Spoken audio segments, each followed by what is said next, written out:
aqui. Oi, Pedro. Bem, Como cara, vai? Seja bem-vindo. Tudo tudo bem certo? por aí? Tudo bem, e aí? Muito frio aí? Sempre frio aqui no sul, né? Mas nós não vamos reclamar, porque eu adoro frio. Então vamos começar dizendo que o tempo é a melhor parte. É isso. Pedro, eu sempre começo essas lives aqui explicando um porquê, né? Nós médicos, a gente tem bem pouquinho tempo, então a gente trabalha com medicina, a gente quer fazer medicina de qualidade para o nosso público, e eu acho que o Covid ele trouxe duas coisas geniais. Uma delas foi nos aproximar do nosso público. Essa semana atendi uma paciente que disse assim: doutora Adriana, as lives são fantásticas, que eu venho aqui uma vez por ano, mas agora tu fica lá no Instagram me dizendo para emagrecer, fazer exercício, eu não consigo me esquecer que isso é importante. Aí eu fiquei pensando, que coisa boa que o Covid trouxe isso.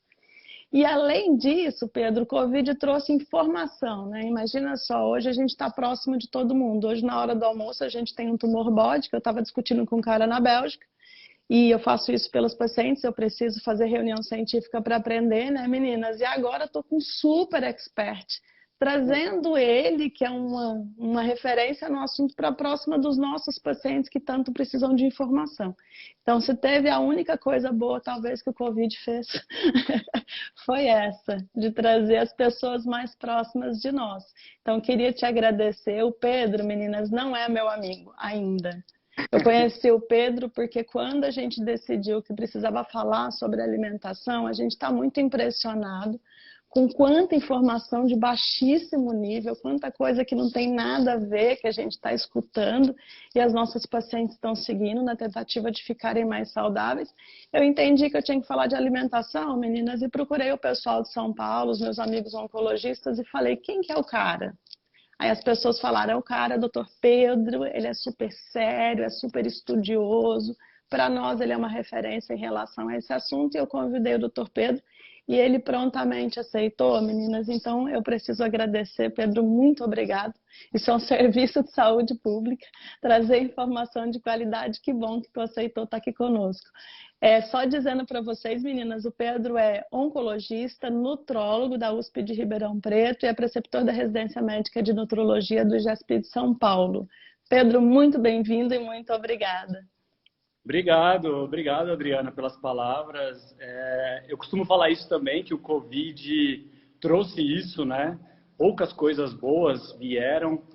Infelizmente, a gente tem coisas ruins acontecendo, mas isso de aproximar, da gente conseguir participar de congressos em outros estados, em outros países, isso é muito interessante. Essa proximidade com outros profissionais.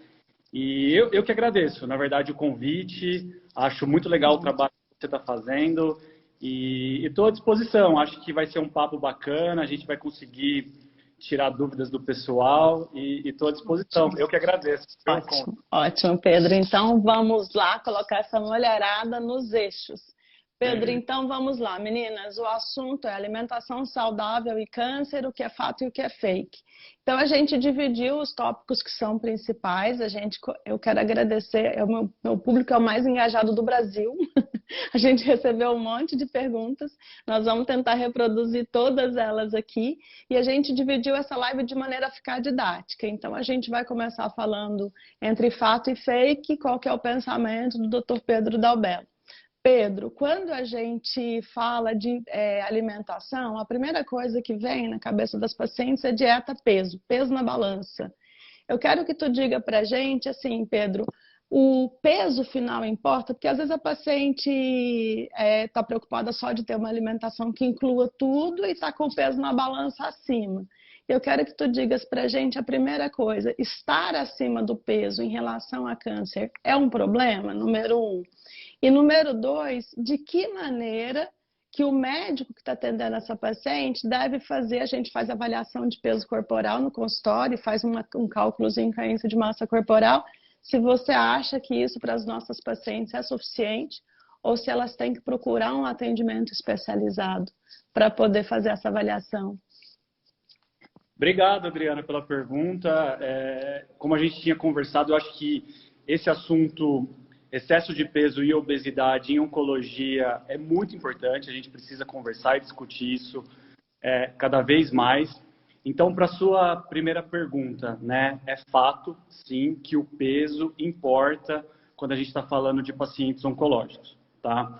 Então, estar acima do peso, ter um excesso de adiposidade, é fator de risco para o desenvolvimento de câncer e também é fator de risco para aqueles pacientes, para aquelas pacientes que estão fazendo tratamento, ter recidiva da doença, enfim, ter piores desfechos em relação a esse câncer, né? Então, o peso na balança importa sim. Você não pode estar acima do peso se alimentando de forma saudável, sem procurar meios de tentar melhorar isso. A gente sabe, né, que excesso de adiposidade, a obesidade em si é muito complexa. A gente precisa tratar a obesidade com muita seriedade. Então, a gente tem que buscar ter um peso saudável sempre, né? E o que é considerado peso saudável para a gente começar a contextualizar um pouquinho? De modo geral, estar abaixo do IMC 25, tá? Eu acho que deve ter diferentes pessoas aqui na live, né? Algumas entendem já o que é IMC, outras não. Só para a gente deixar certo, é você pegar o seu peso, dividir pela sua altura e dividir pela sua altura de novo. Então, é o peso pela altura ao quadrado. Se você fizer isso, seu IMC está acima de 25, é um alerta, tá? Não que você precise ficar extremamente preocupada, mas a gente precisa achar meios e estratégias para tentar reduzir esse IMC aí para abaixo de 25. De modo geral, Adriana, se o paciente tem excesso de adiposidade, sobrepeso acima de 25, né, esse IMC, ou obesidade acima de 30, já seria interessante fazer um acompanhamento nutricional e um acompanhamento médico, né? O IMC é muito importante, sim, mas uma outra medida que é muito simples de ser feita é a circunferência abdominal. A circunferência abdominal, ela é uma medida que a gente faz muito fácil, de modo geral, na consulta. E só explicando também para o pessoal, é a medida, para grande parte das pessoas, vai cair na cicatriz umbilical, tá? Mas na cicatriz umbilical ali a gente faz essa circunferência abdominal e a gente tem o valor. Mas para ser mais criterioso, certinho também, pode ser que tenha médicos, nutricionistas e querendo também acompanhar a live, é aquela medida entre a última costela e o ossinho aqui da bacia, crista ilíaca, né? A metade dessa distância aí a gente faz a circunferência do abdômen. O ideal em mulheres é estar abaixo de 80 centímetros, tá? Se tiver ali entre 80 e 88, é um sinal amarelo. A gente tem que ficar de olho e ficar atento pelo risco realmente aí de desenvolvimento de câncer e se o paciente está fazendo tratamento, o risco dessa doença voltar. Acho que já tem até alguém colocando aqui para repetir o cálculo. É o peso dividido pela sua altura, então o peso em quilos, dividido pela sua altura em metros. Tá? Então você tem 1,70 m, você põe lá 1,7, então você pega o seu peso, divide pela sua altura, vai ter um valor. Aí você divide pela altura de novo, 1,7 novamente, se for essa a sua altura. Tá? É fácil de colocar no Google também, tem ferramentas que colocam cálculo de IMC, eles vão dar para vocês. Para a gente ficar alerta, né, Adriano? Eu acho que ficar alerta em relação a IMC acima de 25, que seria um sobrepeso, e acima de 30 já uma obesidade, aí a gente tem que ficar um pouquinho mais atento realmente. Olha só, meninas, o Pedro disse, aumento de peso, peso não saudável, índice de massa corporal acima de 25, ou passando a fita métrica em volta do umbigo ali, na cintura, mais de 80, aumenta o risco de câncer de mama. E aumenta a recorrência de câncer de mama. Então, isso é um fator muito importante. A gente não cura ninguém sozinho e a gente não previne câncer no consultório. A gente descobre câncer, então isso é com vocês. E tem uma coisa, Pedro, que a gente sempre escuta das pacientes, é assim, ai, doutora, tu mandou fazer exercício, eu não emagreci 1 grama. Não vou fazer exercício mais. Só que a gente entende, eu queria saber se é isso que tu pensas, que o exercício sozinho é fato que reduz a incidência de câncer de mama também, é isso? É isso mesmo, exercício físico tinha que ser uma recomendação em toda consulta médica, né? A gente tinha que fazer isso porque são muitos os benefícios. E engraçado, né, Adriana, que a gente estuda aí o quanto que a droga reduz, enfim, recidiva, a mortalidade desses pacientes. E quando a gente, às vezes, analisa o exercício físico, ele tem um benefício igual ou, às vezes, superior a muitas drogas, né, que a gente usa em oncologia. Então, exercício físico, ele vai te ajudar de forma metabólica, independente da sua perda de peso, tá? Por quê? O que pode acontecer com o exercício físico? Ele pode mudar a sua composição corporal. Então, você ganha um pouquinho ali de massa muscular e perde massa gorda. Isso não vai se refletir na balança, né? E muitas vezes você já vai ter um ganho metabólico. Então, exercício físico devia ser algo aí prescrito. Prescrito não, né? Porque é o educador físico, enfim, fisioterapeuta que acaba prescrevendo isso de forma sistematizada. Mas indicado por todo profissional de saúde, né? Exercício físico tinha que fazer parte aí da nossa... E qual exercício, Pedro? E que frequência? A frequência, para grande parte das pessoas, é 150 minutos, tá? Durante a semana. Então, você vai distribuir esses 150 minutos na semana. E aí você pode fazer aeróbio, você pode fazer exercício resistido, né? Vai depender muito da sua capacidade funcional, enfim. Mas, de modo geral, 150 minutos na semana. Então, 30 minutos ali 5 vezes... ou você faz 40 minutos 4 vezes, né, já é suficiente para grande parte dos pacientes. Exercício intenso, então aquela galera que faz luta, que faz crossfit, enfim, que pode, né, algumas pessoas podem fazer esses exercícios mais intensos, a recomendação é a metade, 75 minutos semana, tá? Mas para grande parte das pessoas, 150 minutos é o ideal, lembrando que a gente tem que começar, tá? Então, qual que é o exercício ideal? O paciente que não faz nada, pode começar uma caminhada, pode começar uma esteira, né? Pode começar uma bike. Paciente que às vezes não tem flexibilidade nenhuma e não quer, cara, vamos começar um pilates, né? Eu acho que o importante é iniciar, procurar aquilo que te faz bem, aquilo que você gosta. A gente sabe que exercício é para o resto da vida, então tentar procurar algo que você gosta, que te faz bem, que você vai conseguir manter por muito tempo. Espetáculo, Pedro. Então, meninas, a gente está dizendo assim, o Pedro falou um negócio espetacular, não sei se vocês prestaram atenção. Tem algumas medicações que muitas de vocês que estão aqui tomando para câncer de mama, para evitar a recorrência de câncer de mama, estão sofrendo um monte de efeito colateral por causa do remédio. Vi vários nomes de pacientes que reclamam dessas medicações para mim. E o Pedro está dizendo que essas duas ações, controle do peso saudável e exercício físico, tem mais impacto que remédio, que muitos remédios que a gente usa. Então, isso não é brincadeira, é super sério. Então, o primeiro fato de hoje é exercício e peso reduz a incidência de câncer de mama. Agora, Pedro, a gente vai para as comidas. Então, vamos lá, Pedro. A gente sempre tenta dar para o paciente uma informação que ele consiga usar, né? Então, por exemplo, alimento orgânico. Todo mundo fala que, não, tem que comer só orgânico, se não for orgânico dá câncer de mama. E, infelizmente, tem paciente que não tem condição financeira, porque é caro. Tem orgânico que não é orgânico, então a gente não sabe a fonte, não entende. E eu queria perguntar para ti o seguinte, é fato que orgânico reduz câncer de mama? Ou a gente pode lavar bem os alimentos ali para tentar tirar esses pesticidas e tudo mais, e isso pode ser suficiente? Legal. A gente não tem hoje estudos bem desenhados mostrando que os agrotóxicos, pesticidas, enfim, que isso vai causar diretamente câncer, tá, nos alimentos. É lógico que quando a gente faz estudos ali, né, em laboratório, isso mostra que sim. Mas quando a gente traz para a prática, isso não fica muito estabelecido.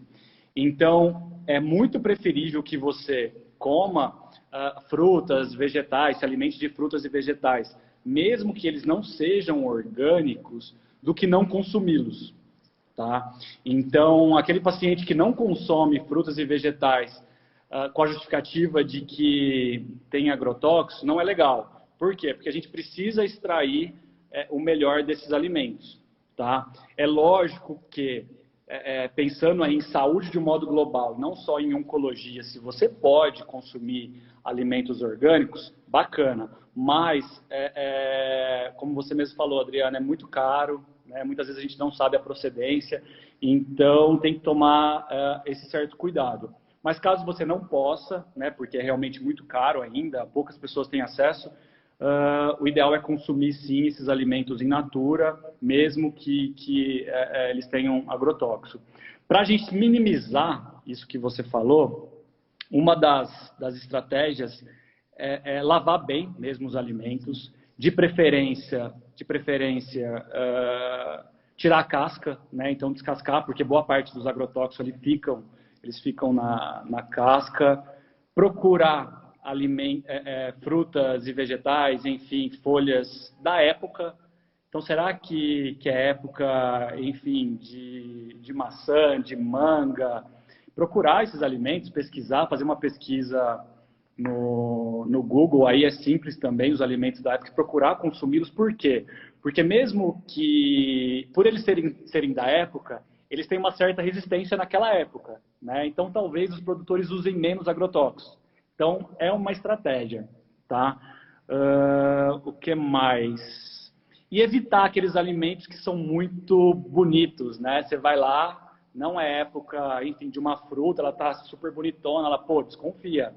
Mas a minha resposta é: a gente tem que consumir frutas e vegetais, mesmo que eles não sejam orgânicos. Se você pode consumir, consuma os orgânicos, mas é fake, então, a gente não tem isso muito bem determinado, de que esses alimentos que não são orgânicos vão causar necessariamente câncer. Ok, então meninas, é fake que vocês têm que tomar só orgânico, lavem bem os produtos, tirem a casca, busquem produtos de época. Então, genial, doutor Pedro, então um fake. Agora vamos lá, Pedro, é fato que carne vermelha aumenta o risco de câncer de mama? Tem uma paciente que perguntou pra gente a respeito de câncer de intestino. Isso é fato ou é fake? É fato para alguns tipos de câncer. Tá, Adriana? Então, assim, quando a gente pega o consumo excessivo de carne vermelha e a incidência de câncer, a gente tem essa relação muito melhor estabelecida para os cânceres do trato gastrointestinal. Então, é isso que a sua paciente perguntou mesmo. Cólon é o que a gente tem uma correlação maior. Então, colo retal, intestino, né? Para esse paciente, uma relação muito bem estabelecida. Estômago, esôfago, pâncreas, um pouco mais. Para a mama, essa relação ainda não é tão forte, mas, tá? Como a gente já tem esses estudos mostrando que aumenta a incidência de diversos tipos de câncer, a minha conduta para os meus pacientes é baixar a régua, né? É deixar isso aí, mesmo pensando em prevenção de mama ou de outros tipos de cânceres, é baixar a régua ali para 500 gramas de carne semana. Para alguns pacientes, eu até abaixo um pouco mais, 300 gramas. Tá? Então, de 300 a 500 gramas de carne vermelha semana é um consumo seguro. Lembrando aí que um bife tem em torno de 100 gramas, né? 100, 120 gramas. Então, seria consumir aí de 3 a 4 bifes na semana de carne vermelha, né? Então, bovino, porco, o que mais? Carneiro. Carneiro, exatamente. Vermelha. Acho que dá pra a gente precisa ser radical, né? Mas lembrando que pode sim ter essa relação com alguns tipos de câncer. Então a gente não precisa parar de comer carne se você gosta, mas pô, que tal reduzir um pouco, né? Você já acaba tendo um ganho muito interessante. Entendi, Pedro. E a tal da carne processada? O que é a carne processada que eles mandam a gente parar de comer também? É pior do que a carne normal, é isso? Carne fresca. Exatamente. Carne processada, a régua dela é mais embaixo ainda. A gente tem que consumir, se eu não me engano, em torno aí, no máximo, né? O ideal é não consumir carne processada. No máximo aí 80 gramas semana. E o que é carne processada? Carne processada é tudo aquilo que passou, como que eu vou explicar para vocês, por algum processo, como o próprio nome diz, né? Então, carne defumada passou pelo processo de defumação, se vai salgar a carne, tudo que vai fazer com que ela dure mais, né? Então, Bacon, salsicha, presunto, tudo isso. bacon, salsicha, inclusive peito de peru, que o pessoal acha que é muito mais saudável, né? Também entra aí como carne processada. Então, esses tipos de carne, salame, enfim, eles têm um risco já muito bem estabelecido com câncer. E eu sempre gosto de falar para os pacientes assim, cara, não dá para a gente ser extremamente radical. Chega, você foi, enfim, jantar na casa do seu irmão, na casa da sua mãe, tem lá um salame. Cara, tudo bem você consumir, né? A gente não precisa ser radical, mas não dá para colocar isso na sua rotina. Toda vez que você vai no supermercado, você compra. Foi no aniversário de criança, tem um cachorro quente, você quer comer um cachorro quente. Qual que é o problema? Zero, nenhum problema, né? Mas isso não pode estar aí na sua rotina. Então, meninas, é fato, carne vermelha aumenta o risco de câncer. O consumo preconizado, o doutor Pedro está dizendo que são 500 gramas semana. Então, a gente tem que reduzir a ingestão de carne. Que alimentos processados são ainda piores? Tem alguém perguntando do frescal. O frescal também né, Pedro? Alimento processado, é carne processada. Então, a gente precisa reduzir esse consumo de carne vermelha para que isso tenha impacto na incidência de câncer. Pedro, tem uma pergunta ali, eu já vou aproveitar para encaixar, que eu acho que é fato. O modo de preparo da carne também, né, Pedro? Tem alguém ali, a Roberta já falou, Adriana, e churrasco? Uma péssima notícia que eu vou dar para vocês. Disseram, Pedro, que é fato que o churrasco é pior do que a carne grelhada. O churrasco é ruim, é isso? O que acontece? Toda carne que ela é feita em grandes temperaturas, né, em altíssimas temperaturas, e aí inclui o churrasco, até mesmo a grelha em altas temperaturas ali, né,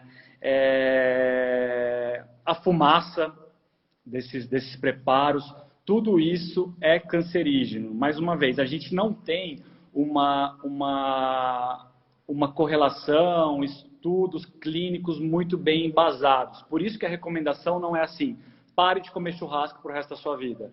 Pare de consumir carnes que o preparo exige altas temperaturas. Não, você não precisa. Você pode continuar consumindo churrasco ocasionalmente. Mas, mais uma vez, Adriane, pessoal, é o equilíbrio, né? É você equilibrar. De vez em quando, ocasionalmente, enfim, zero problema, pessoal. Mas não pode tornar isso uma rotina. E air fryer é alta temperatura, meninas. Fez casquinha, lascou. Então não adianta. Então realmente a ideia é o cozimento em menor temperatura, isso é fato. Pedro, agora vamos para o que a gente separou aqui como parece que é fake. Tem uma história aí, eu sou velha, né, Pedro? Não tinha essa conversa na minha época de alimentos inflamatórios, mas todo mundo fala que o glúten da farinha e etc. é super inflamatório e causa câncer. Fato ou fake? A gente tem que ter alimentação pobre em glúten? Não, isso é fake, tá, Adriana?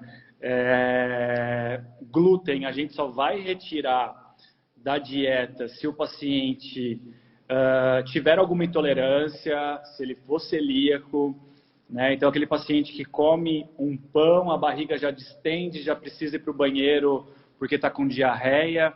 Então, para esse sim, a gente tem que tirar, na verdade tem que fazer parte aí de uma avaliação global, mas para grande parte das pessoas, não. Então é um fake, né? O trigo não causa câncer, a gente não tem que tirar para todo mundo. Mas, pessoal, a gente tem que lembrar também que falar que pode o trigo, eu sempre falo isso para os meus pacientes, mesma coisa em relação ao carboidrato, né? Enfim, entra aí no mesmo pote. Falar que pode esses alimentos também não nos autoriza a usá-los em excesso, né? Então, a gente precisa de uma certa moderação. Mais uma vez, acho que eu já falei isso aqui umas 15 vezes, né?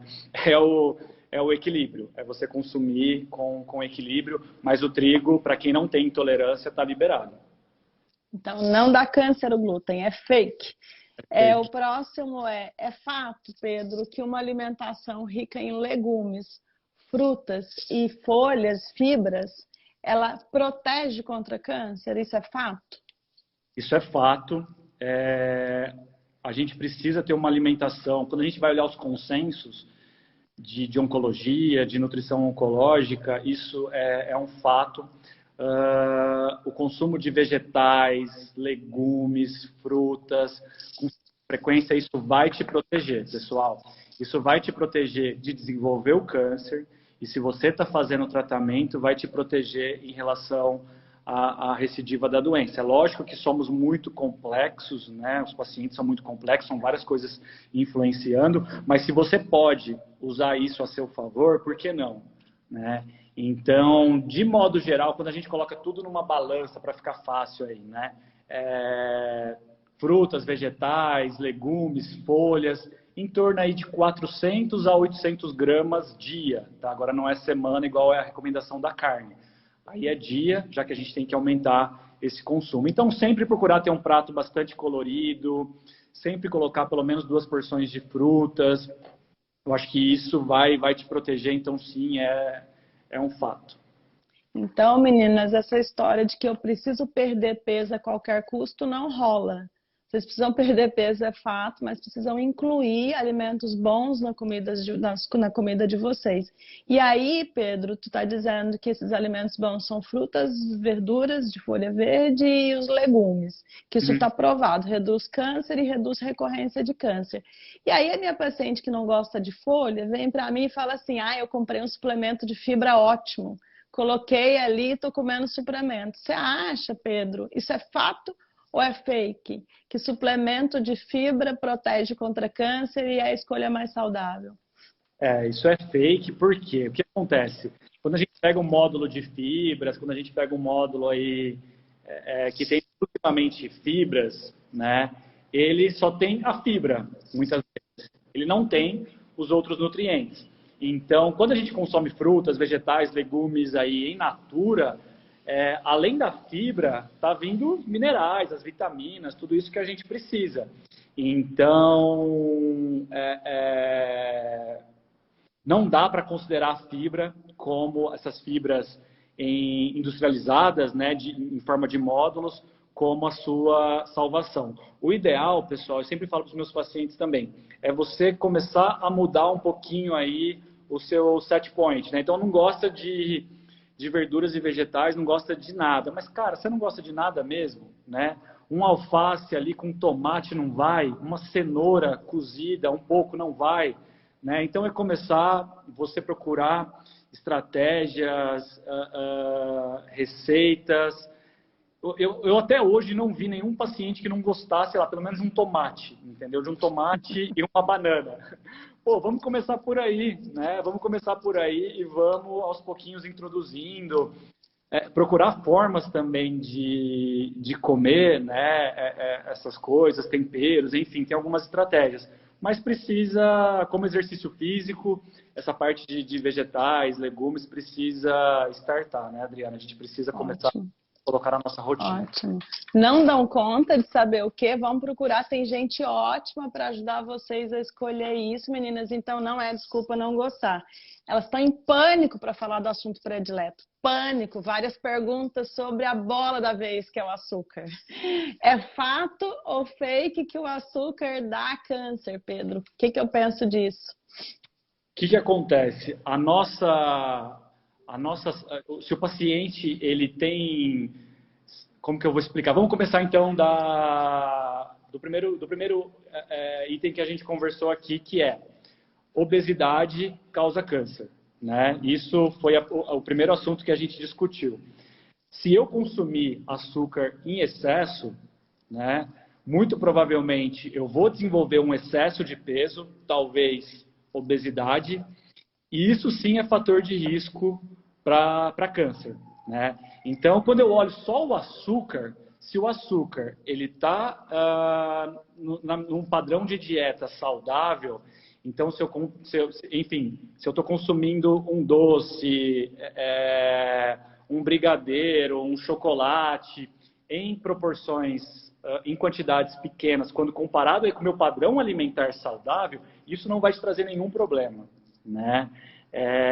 Agora, se eu começo a exagerar em relação ao doce, se eu começo a consumir em grandes quantidades e desenvolvo esse excesso de adiposidade, isso sim vai ser inflamatório e isso sim vai ser o combustível ali para o desenvolvimento do câncer. Se eu já tenho a doença oncológica, né, se eu já tenho a doença oncológica, estou fazendo tratamento, enfim, câncer de mama, esse açúcar vai alimentar o meu tumor? Tá? Essa é a pergunta que todo mundo me faz. Esse açúcar vai alimentar o seu tumor? Muito provavelmente, mas vamos tomar cuidado com essa expressão. O seu tumor pode usar esse açúcar como ele pode usar a glicose da nossa alimentação, né? Enfim, ele vai usar isso para suas reações bioenergéticas, o tumor. Mas você também precisa de carboidratos, de açúcar, para conseguir energia para o seu dia a dia, né? E para, inclusive, conseguir enfrentar o tratamento. Então, açúcar, pontualmente, de maneira equilibrada, uma sobremesa saudável, ocasionalmente, enfim, isso não vai te trazer nenhum problema, tá?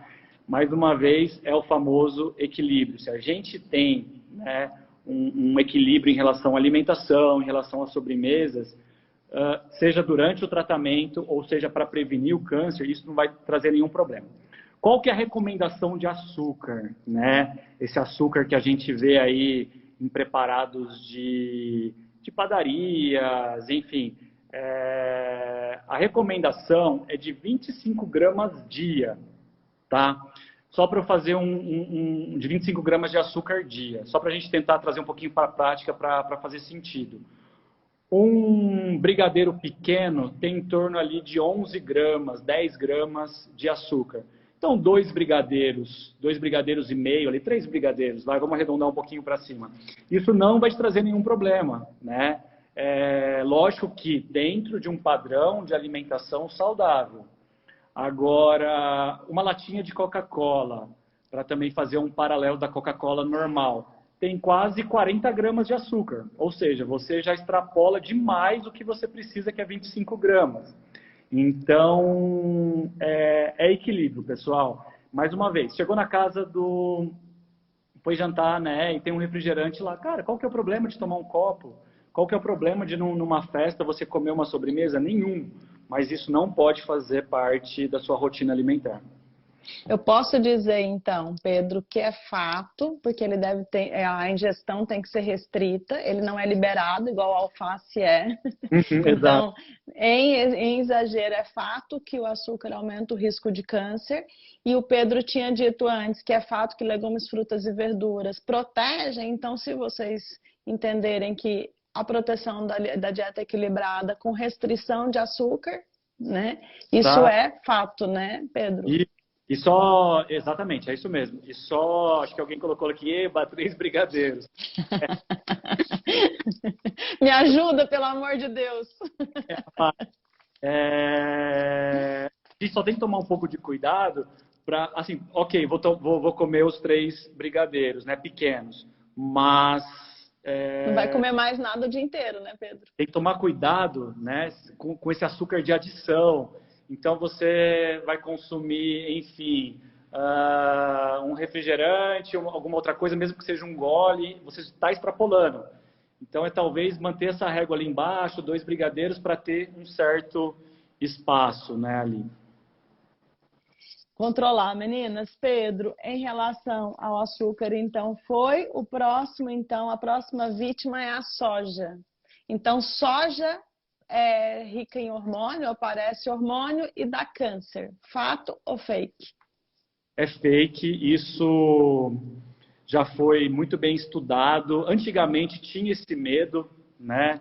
A soja ali como um potencial estrogênico, enfim. Mas isso já foi demonstrado que não. Então, mesmo se você quer se prevenir do câncer, se você está fazendo o tratamento, a soja é um alimento muito interessante. Para alguns pacientes, alguns trabalhos, Adriana, fica à vontade para me corrigir, mas tem alguns trabalhos mostrando que, inclusive, pode ser protetora, né? Tem um efeito nulo barra protetora, né? Então, em relação ao desenvolvimento de câncer. Então, por que não aproveitar a soja? A soja é uma proteína vegetal muito interessante. Então, se a gente falou ali antes de reduzir o consumo de carne vermelha, eu tenho que me atentar ao meu consumo de proteína, né?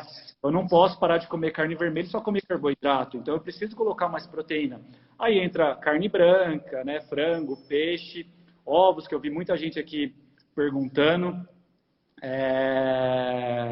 Ovos, a gente pode consumir, não tem nenhum problema, tá? Só para pacientes que têm colesterol um pouco mais alto, a gente tem que ficar naquela régua ali de 2 ovos no máximo por dia. Para quem tem esse colesterol controlado, esse consumo pode ser maior. Colesterol alto e diabetes, a gente tem que tomar um pouquinho de cuidado com até 2 ovos dia. Mas que eu estava falando, proteína, então o frango, o peixe e as proteínas vegetais. Você iniciou o assunto aí, a pergunta com a soja. Eu gosto muito também, já aproveitando a pergunta, do grão de bico, lentilha, ervilha. Então, nesse friozinho agora, um caldo de ervilha, coloca um ovo cozido junto, coloca um pouco de frango, enfim, fica muito interessante, fica uma refeição muito completa. Então, soja que causa câncer é fake, a gente tem que aproveitar essa proteína vegetal. E é isso. Não sei se você quer complementar, Adriana. Entendi. Então, o que o Pedro está dizendo aqui, meninas, soja não dá câncer. Meninas que têm câncer de mama, vocês podem comer soja, não tem restrição por causa dessa conversa de hormônio. O que o Pedro falou que é muito legal é que nós pedimos para vocês restringirem a ingestão de carne vermelha, que é proteína. E o Pedro está dizendo, mas vocês precisam comer proteína. Então, se vocês não vão comer a carne vermelha mais que 3 vezes, vão substituir proteína. Ele deu exemplo de proteína vegetal, soja, grande bico e lentilha, disse que é ok. Falou que tem proteína do frango, proteína do peixe, então é isso que ele quis dizer. Então não demonizem a soja, que ela não causa o câncer, então ela é fake. Em relação, Pedro, à gordura, então eu quero saber de ti. Eles estão dizendo aí gordura trans, gordura dá câncer, isso é fato ou isso é fake? Isso é fato. Gordura em excesso causa câncer, tá? Gordura da alimentação. Então a gente tem que tomar um pouco de cuidado aí com fast food, com frituras de um modo geral, né? Lembrando que a gente tem gorduras boas. Então eu tenho aí o azeite de oliva, eu tenho os peixes, né? Salmão, nozes, o que mais? Pensando em gordura, abacate, que é uma fruta super interessante, né, para quem gosta. São gorduras boas, gorduras saudáveis que a gente tem que incluir sim no nosso padrão alimentar. Mas essas gorduras que vêm aí, né, de lanches, que vêm de comidas muito processadas já, que a gente compra já pronto, já come pizzas, enfim, a gente tem que ter uma certa cautela. Né? A gente tem que consumir em menor quantidade, lembrando que sim, é um fato que essa gordura trans, essa gordura que não é tão saudável, que não é saudável, na verdade, ela pode sim causar o câncer. Então é fato, meninas, tem gordura ruim e gordura boa. O Pedro disse pra gente que azeite de oliva, salmão, as oleaginosas como as castanhas tem gordura boa e tem gordura que chama trans, né, Pedro? É isso que eu posso falar isso? Exato. Que gordura ruim. Que essa gordura que tem em biscoito, que tem em bolo, que tem em soufflé, sabe? Tudo que deixa esse alimento mais palatável, pô, vamos tomar um pouquinho Manteiga não é vida. Tem gente que fala que manteiga é vida, não é. Então tem gordura ruim. E o Pedro não está falando daquela gordura que vocês enxergam só. Nós estamos falando do biscoito de padaria, nós estamos falando dos alimentos que são fritos, nós estamos falando da carne que é rica em gordura, né, Pedro? Então, todos esses alimentos apetitosos da padaria, eles causam câncer porque tem gordura. Tem que restringir e comer com moderação, né, Pedro? A próxima fake ou fato, Pedro, e essa aqui, particularmente, eu vou adorar falar sobre ela. Suplementação de vitamina. Eu fico tão triste, Pedro, eu queria que você me corrigisse se eu tivesse errado. Eu devo atender 10 pacientes por dia. 9 devem estar usando vitamina. E essa paciente minha que está usando vitamina, ela acha que tudo isso que você falou que é bom, que é fato, que protege contra câncer, a vitamina está deixando ela mais saudável. E eu li uma coisa que me deixou super preocupada, que é o quanto isso pode ser ruim para a saúde do paciente. Isso é fato ou isso é fake? O fato, essas vitaminas, né, suplementação de vitaminas, te protegerem, te darem uma saúde dentro de um padrão alimentar legal, isso é fake, tá? Então, consumir essas vitaminas sem que você realmente precise, sem uma indicação de um nutricionista ou de um médico, isso pode te trazer prejuízo. Ou no mínimo, você vai estar jogando dinheiro fora, né? Então, o que acontece? As vitaminas e minerais, eles têm um papel bom e um papel ruim, antioxidante e oxidante, né? Fica naquela balança. Se eu consumo grandes quantidades de vitaminas e minerais sem precisar na forma de suplementos, essa balança vai pender aí para o lado oxidante, para o lado inflamatório da coisa, né? E isso pode te trazer prejuízos. Então, suplementação de vitaminas e minerais é algo sério, que precisa, assim, de um acompanhamento. A gente tem que repor, se necessário, para alguns pacientes, quando tem deficiência dessas vitaminas e desses minerais, mas não tem que ser algo banalizado, como você falou aí. Eu também vejo muito paciente chegando com aquelas fórmulas quilométricas, né, Adriana? Cheio de coisa. É muito caro muitas vezes, né? Então, talvez usar esse dinheiro aí para ter uma alimentação saudável, como a gente está conversando até agora. Então, meninas, é fake que vitamina deixa a gente mais saudável. O Pedro está dizendo que existem vitaminas que a gente consegue reconhecer que tem deficiência através dos exames, que são aqueles que a gente pede para vocês de rotina, que quando vocês usam vitamina sem precisar, vocês não estão fazendo nada de bom para a saúde de vocês. E tem uma coisa, Pedro, que eu quero que você me corrija se eu estiver errada, que eu estava vendo, meninas, quando eu dou um remedinho para vocês lá, vocês que têm câncer de mama que tomam tamoxifeno. Esse remédio, a gente fez milhares de estudos para comprovar que eles funcionam, eles são eficazes. Quero que vocês saibam que ninguém faz estudo com vitamina, assim, o FDA, as empresas reguladoras, não vão lá deixar entrar no mercado só o que é eficaz. Então, vocês não estão protegidas de estar tomando uma porcaria porque está na farmácia, porque as agências reguladoras não vigiam vitamina, se ela está funcionando ou não. E vitamina de má qualidade, né, Pedro? Tem metal pesado, tem coisa ruim lá dentro que vocês estão achando que vocês estão ficando saudáveis, vocês estão ficando doentes. Então, tô errada ou tô certa? É fake ou fato? É realmente fake de que isso protege, né? Você tá certíssima. E aproveitando o gancho também, que eu acho que quando você colocou na caixinha lá nos stories, uma pessoa perguntou, que é sobre o ômega 3, só trazendo aqui já, né? O ômega 3 é um desses suplementos, Adriana, que se a gente não tomar cuidado, ele tem grande quantidade de metais pesados, né?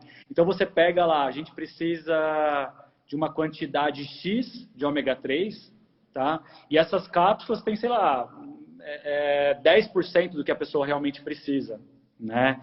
Então, e o resto é metal pesado, é porcaria, enfim, não é nada que realmente funcione. Então, ômega 3 é outra coisa que a gente tem que tomar cuidado. Não dá para sair na farmácia aí comprando o que a gente acha e tá tomando e tá tudo ok, né? A gente pode, na verdade, estar trazendo um problema aí pra gente. Espetáculo, Pedro, genial. Meninas, a gente está tirando o sangue do Dr. Pedro. Nós temos aqui várias perguntas. Pedro, álcool.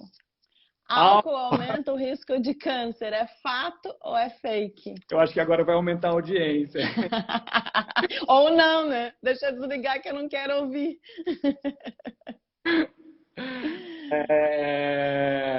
Álcool, a verdade, o que acontece? Qual que é o recomendado de álcool? Né? Se a gente for pegar em gramas de álcool por dia, gira em torno ali de 14 gramas, tá, Adriana? E vamos trazer esses 14 gramas para a prática. 14 gramas dia para a gente ter um consumo aí de álcool seguro. Esse consumo de álcool seguro, 14 gramas para homens, seria ali em torno de uma latinha de cerveja dia, tá? Para mulheres, então, seria metade, né, dessa latinha de cerveja, ou 150 ml de vinho, de 100 a 150 ml de vinho dia, tá? A gente conversando sobre isso, você me deu até uma medida prática, né, que vocês usam, que eu achei muito interessante, e que eu vou até passar a usar, que é uma garrafa de vinho na semana. Então, ali 100, né, 100 ml, que seria mais ou menos dois copinhos de café que tem 50 ml. Eu gosto muito dessa medida para a gente ter uma noção. Por dia, isso não vai te trazer nenhum problema. O problema do álcool com câncer, e os trabalhos científicos mostram isso, é aquela galera pesada, né? É aquela galera aí que consome grandes quantidades, acima de 3, 4 latas de cerveja a dia. Isso sim pode fazer com que você desenvolva a doença. Então, um consumo seguro de álcool é possível, tá? Então, é fake de que pequenas quantidades causam câncer. Se a gente conseguir ter um consumo seguro, isso pode ser até benéfico de um modo geral, aí pensando na saúde de uma forma global, né? Então, é fato, vou pro lado que eu quero, né, Pedro? É fato que o álcool aumenta o risco de câncer, por isso a gente tem que controlar o consumo. O Dr. Pedro falou que tem gramas por dia, tem bebida pior, tem bebida melhor, então se for uísque, vocês têm que poder beber bem pouquinho, que o teor de álcool é alto. Se for vinho um pouco mais, esse um pouco mais é uma garrafa por semana. Vocês não vão pegar uma tacinha por dia todo dia? E aí no final de semana eu vou sair com os amigos, não dá, né, meninas? Então tem que controlar o consumo de álcool, porque o álcool em excesso, o Dr. Pedro disse que é fato que aumenta o risco de câncer, mas não devemos demonizar o álcool e não beber de jeito nenhum, que é o que eu vejo meus pacientes às vezes fazer. Estão com diagnóstico de câncer, estão abatidíssimas, prometem nunca mais eu vou beber, porque beber dá câncer. Não é assim, meninas. Eu atendi uma paciente semana passada por teleconsulta e ela gostava de um consumo super seguro, né? 2 taças por semana, e sei lá, 100, 150 ml. E ela não estava tomando porque a família tinha proibido. E ela falou, cara, isso me dá prazer. E eu falei, cara, ok, né? Tudo bem você tomar. E outra coisa que ela perguntou, que a gente está conversando aqui, falou, Pedro, eu quero muito comer uma vez por semana uma paçoquinha diet. Eu falei, meu, qual que é o problema disso? Né? A gente acaba colocando um peso tão grande nas costas dos pacientes, né, Adriana? Nós não, mas tipo assim, a mídia, enfim, os vídeos na internet, qualquer coisa, que a gente tem que tomar um pouco de cuidado, senão a gente vira muito escravo, né, da nossa refeição e a gente não passa por esse processo aí de maneira equilibrada e mais tranquila. Espetáculo, Pedro. Pedro, a embalagem em que a gente come a comida. Então, as pacientes me perguntaram se plástico dá câncer. Então, essa é uma pergunta. Se a panela de alumínio aumenta o risco de câncer, se a panela de Teflon aumenta o risco de câncer. O que é fato ou fake? Em relação ao plástico, quando a gente coloca bebida quente no plástico, a gente libera o bisfenol A, que é o BPA, tá? E esse BPA, a gente conhece ele por um disruptor endócrino. Ele pode causar ali problemas na sua tireoide, ele pode causar alguns problemas hormonais. Quando a gente faz a relação com câncer, isso não está muito bem estabelecido, né? Falar, fazer isso vai causar câncer, fazer isso vai piorar talvez a minha doença em tratamento, isso não está estabelecido. Mas, pensando aí, mais uma vez, em saúde de uma forma global, né, pensando que esse disruptor aí endócrino pode te prejudicar, a gente tem sim que evitar, tá? Então, em relação ao plástico, é fake ou talvez faltam informações de que ele cause câncer, né? A gente colocar bebida quente ou alimentos quentes em plástico, isso ainda não está muito bem estabelecido, mas pensando na saúde de uma forma global, é bom a gente evitar sim. Em relação às panelas, se a gente tem uma panela de alumínio ou teflon ali em bom estado, tá? Isso não vai trazer nenhum problema. Agora, se já está, né, em mau estado, se o teflon ali está saindo, isso pode sim causar problema. Então, nesses casos é bom evitar. Lembrando que tem panela aí de cerâmica, até mesmo panela de ferro em bom estado é interessante. Panela de aço, né, também é muito interessante. Mas de alumínio e de teflon pode ser usada desde que esteja em boas condições. Tem alguém falando aqui que usa o vidro também, panela de vidro também é muito interessante. Ótimo, perfeito. Pedro, meninas, é fato que vocês têm que cuidar da embalagem. O Pedro falou a respeito da comida quente, embalagem de plástico, panela mal conservada de alumínio e teflon também. Então, Pedro, estamos chegando no fim, meninas. É muito complicado vocês digerirem tudo isso que a gente está fazendo para vocês, mas o que eu tenho de intenção nessa live? É mostrar para vocês que tem gente que entende muito do assunto. Que se vocês conseguem fazer isso que nós estamos falando sozinhas, ok. Não conseguiram, pelo amor de Deus, procurem alguém, façam uma consulta, meçam o seu peso, tentem chegar no ideal.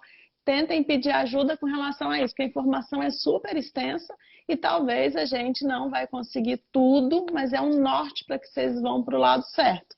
Pedro, super bate-bola, fato ou fake, sem explicar nada. Dietas keto ou dietas de alto consumo de proteínas e gorduras aumentam o risco de câncer e recidiva? Fake. Ok. Maca peruana, como chá, pode ser consumida por quem fez tratamento de câncer de mama? Fato, pode ser consumido, pode. Há alimentos que devem ser evitados por quem faz tratamento de câncer com bloqueio hormonal? Eu diria que são os alimentos que a gente conversou aqui. São esses alimentos ultraprocessados, alimentos industrializados, alimentos ricos aí nessas gorduras ruins, né? Isso tem que ser evitado. Não pelo bloqueio hormonal, mas sim porque eles são ruins, né? Exato. São inflamatórios aí de um modo geral, né? Esses alimentos ultraprocessados. O uso de kefir durante o tratamento protege? Fato ou fake? O kefir, ele é um probiótico excelente, tá? O único cuidado que a gente tem que ter, paciente em quimioterapia. Por quê? Porque esses pacientes podem ter aí uma imunodepressão, né? Pode cair a imunidade. Então, a gente não sabe se esse organismo vivo que eu estou dando para o paciente, se isso pode passar do intestino para o sangue, né? Ter uma translocação. Então, para esses pacientes em quimioterapia, que essa imunidade está balançando ali, a gente não sabe, a gente tem que tomar um certo cuidado, tá? Mas para pacientes em hormonioterapia, que está super bem, que não tem esse risco, está liberado o uso. Ótimo. Jejum intermitente, é comprovado anticâncer?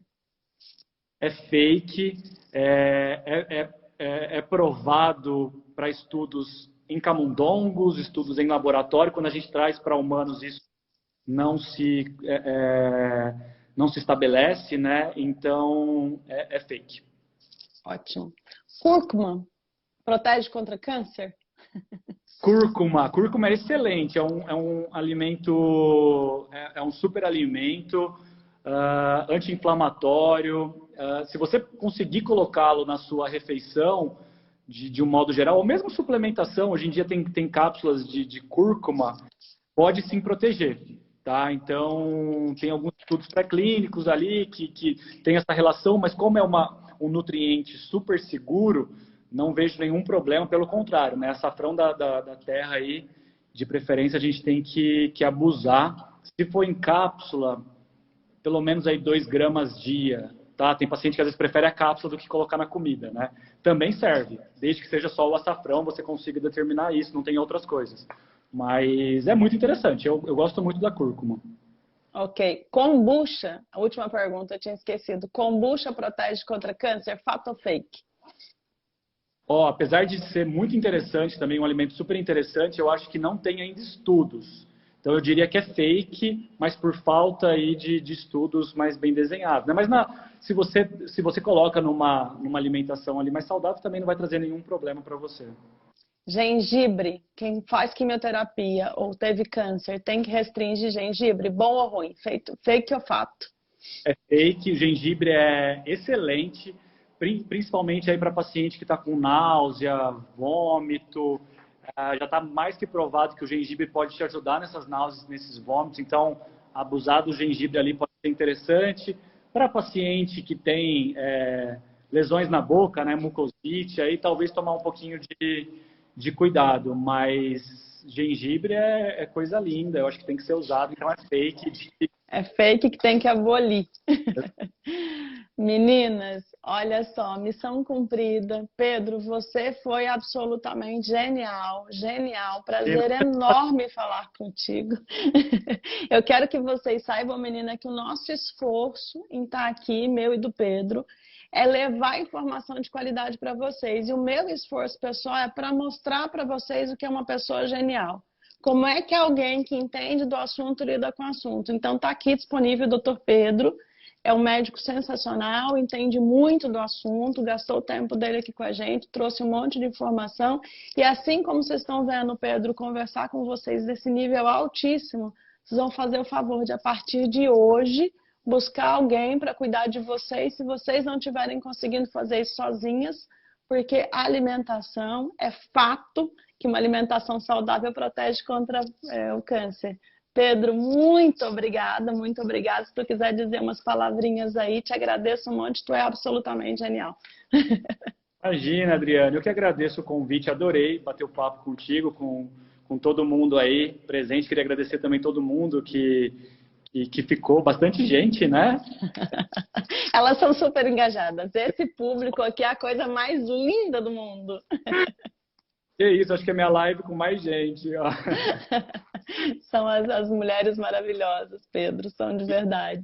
Muito legal mesmo. Obrigado por dar esse espaço para a gente conversar sobre um assunto sério, um assunto que a gente precisa debater e conversar cada vez mais, para que os pacientes consigam aí levar, né, passar por esse processo, seja de cura do tratamento ou como prevenção de uma forma mais leve, mais equilibrada e com embasamento científico, que eu acho que esse que é o nosso objetivo aqui. Sensacional, Pedro. Bom. Porque tem muita pergunta aqui que ficou, mas vamos... Vamos fazer a parte 2, meninas. Nós vamos fazer várias lives repetidas ao longo do ano, hein? Quero ter o prazer de te ter de novo conosco, Pedro. Muito obrigada, bom descanso. Abraço, meninas. Muito obrigada para vocês que estavam aqui também. Beijo, pessoal. Obrigado, Adriana. Tchau, tchau. Até.